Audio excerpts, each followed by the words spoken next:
Hola, ¿qué tal? Bienvenidos.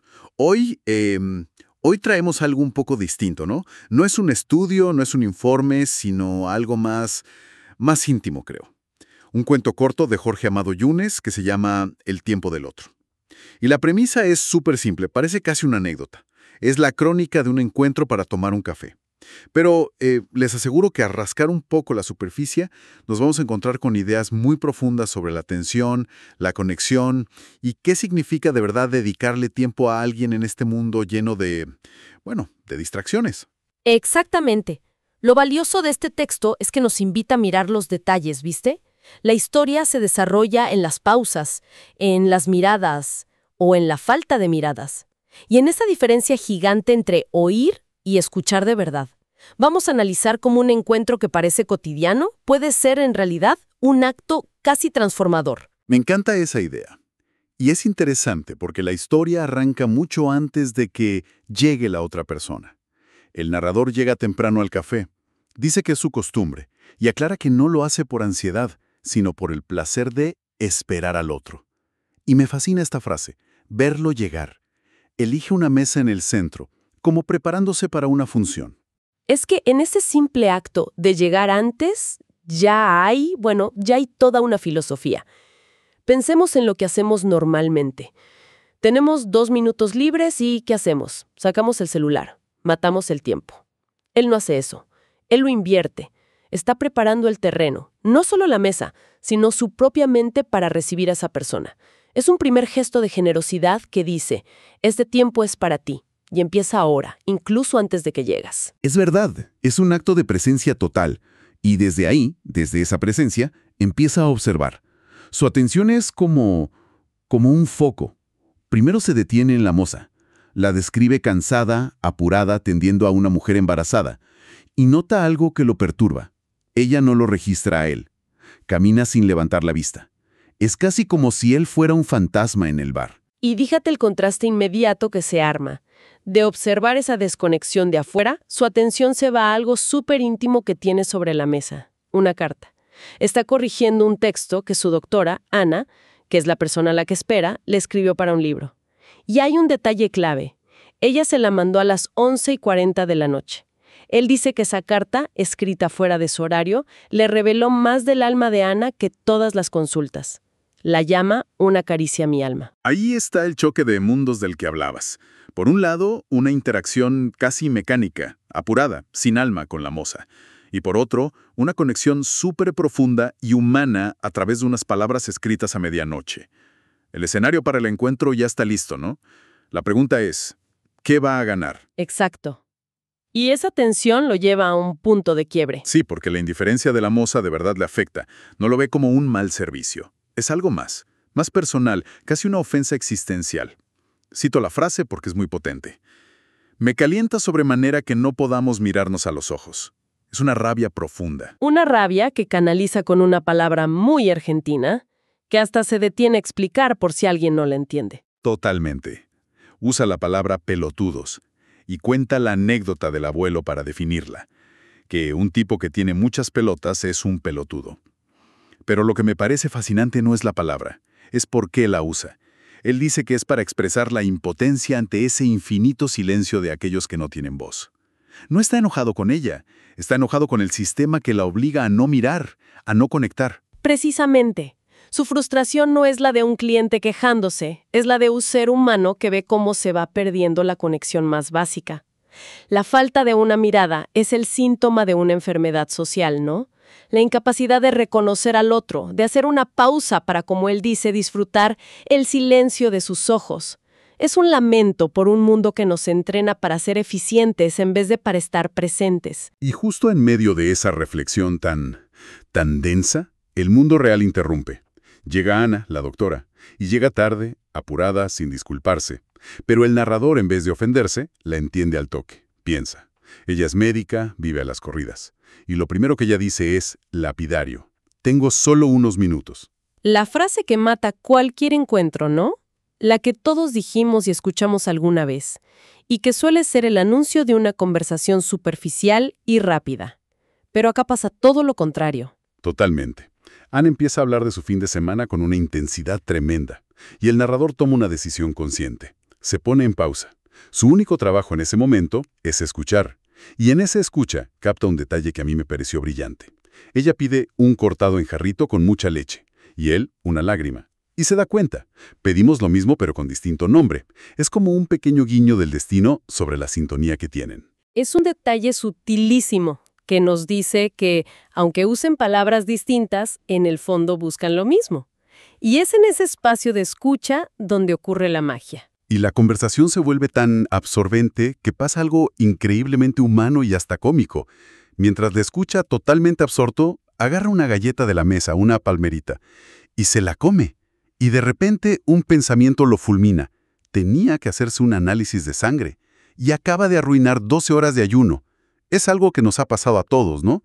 Estar tan metido en un momento que el mundo real con sus reglas simplemente desaparece. Ese momento es clave, porque muestra el nivel de inversión que tenía. No estaba pensando qué iba a responder, no miraba el reloj, no estaba pensando en sus análisis. Su mundo en ese instante era la historia de Ana. Y por eso el tiempo empieza a comportarse de una manera extraña. Esos pocos minutos que ella tenía se estiran y se convierten, sin que se den cuenta, en una hora completa. Una hora en la que, como subraya el texto, a los dos les suena el celular. Y los dos lo ignoran a propósito. Eso hoy en día es casi un acto de heroísmo, ¿eh? Y es la demostración de la tesis del cuento. Respetar el tiempo del otro no es ser puntual, no es cumplir una agenda. Es ofrecer una calidad de presencia tan absoluta que el tiempo del reloj deja de importar. Crean una burbuja donde el tiempo cronológico se suspende y lo único que fluye es el tiempo de la conexión. Y dentro de esa burbuja, el narrador tiene una revelación que es, para mí, el corazón de toda la historia. Se da cuenta de algo fundamental sobre lo que Ana necesitaba. ¿Cuál es esa revelación? Es una frase que deberíamos imprimir y pegar en la heladera. Él piensa: ella quería que yo la escuche, ella no quería mis consejos. Y es una lección brutal. Él entiende que su rol no es arreglarle la vida, ni darle soluciones, ni contarle una historia parecida que le pasó a él. Su rol es mucho más simple y a la vez infinitamente más difícil. Ser un testigo, ser un espejo. Es que es contraintuitivo, ¿viste? La mayoría, cuando alguien nos cuenta un problema, saltamos a dar soluciones. Creemos que ayudar es resolver. Pero él descubre que el mayor regalo que podía darle era simplemente su atención plena, su mirada, su asentimiento. El acto de, como él dice, conferirle existencia. Hacerla sentir que lo que le pasaba era real y era importante, solo porque él estaba ahí para escucharlo. Exacto. No hay nada más poderoso que hacer que alguien se sienta visto y escuchado de verdad. Es un acto de validación inmenso. Y por una hora, ellos dos lo logran. Crean este espacio sagrado en medio del caos de un bar. Pero claro, las burbujas no duran para siempre. Y el final del encuentro es tan realista que duele un poquito. La magia se rompe con una palabra súper mundana: la cuenta. El mundo real vuelve a golpear la puerta. De repente, ese tiempo elástico se vuelve a solidificar. Vuelven a tener prisa, vuelven las obligaciones. Y la cuenta, por supuesto, tarda en llegar, justo cuando más la necesitan. Y ahí el narrador reflexiona sobre los dos momentos clave en el servicio de un mozo. El primer contacto, para medir la empatía, y el último, para decidir si uno va a volver. Y en este caso, bueno, ambos fallaron. Y la escena final es agridulce. Para no esperar más, se levantan a pagar en la caja. Él intenta cruzar una sonrisa con la moza, darle ese reconocimiento que él mismo había extrañado. Pero no lo logra. Ella ya está en otra cosa, corriendo a atender a la mujer embarazada. Y él se lamenta con una frase que resume todo el conflicto. Siempre las urgencias primero. Se queda con las ganas de poder ordenarle que sea feliz. Ese final cierra el círculo en una manera perfecta y un poco melancólica. La burbuja de conexión que crearon no pudo resistir la presión del mundo de afuera. Un mundo gobernado por las urgencias, la prisa, la falta de atención. La interacción fallida con la moza, que abre y cierra la historia, funciona como un recordatorio de lo frágil y excepcional que fue esa hora de conexión real que él y Ana compartieron. Y el cuento cierra con dos frases que son como dos martillazos, el resumen de toda esta filosofía. La primera, la única conversación que no genera cansancio es respetar el tiempo del otro.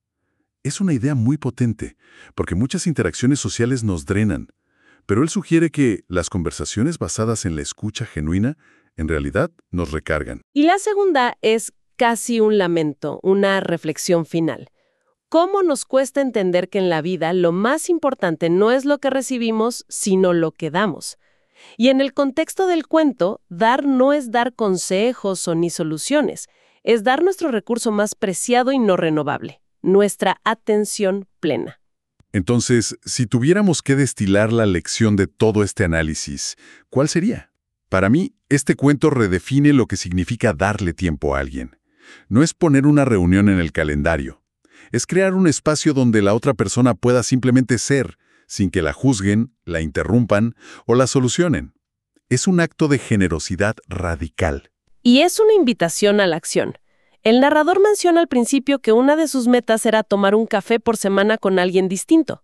No era solo una anécdota, era un proyecto de vida. El texto no quiere solo que reflexionemos. Nos desafía a mirar nuestras propias agendas, nuestras propias conversaciones. Es una pregunta incómoda en realidad. ¿Cuándo fue la última vez que tuvimos una conversación así? Una hora entera sin mirar el celular, con el único objetivo de escuchar. Por eso, para cerrar, creo que la reflexión que nos deja este texto es muy concreta. Pensemos en alguien de nuestro círculo, un colega que parece agobiado, un amigo del que nos distanciamos, un familiar con el que solo hablamos de logística. ¿Qué pasaría si le ofreciéramos una hora de nuestro tiempo real, sin distracciones, sin prisa, con el único y revolucionario objetivo de escuchar? El cuento de Yune sugiere que ese simple gesto, ese café, quizás no cambie el mundo, pero tiene el poder de transformar por completo una mañana y sobre todo de hacerle sentir a alguien que, al menos por una hora, su existencia fue lo más importante del universo.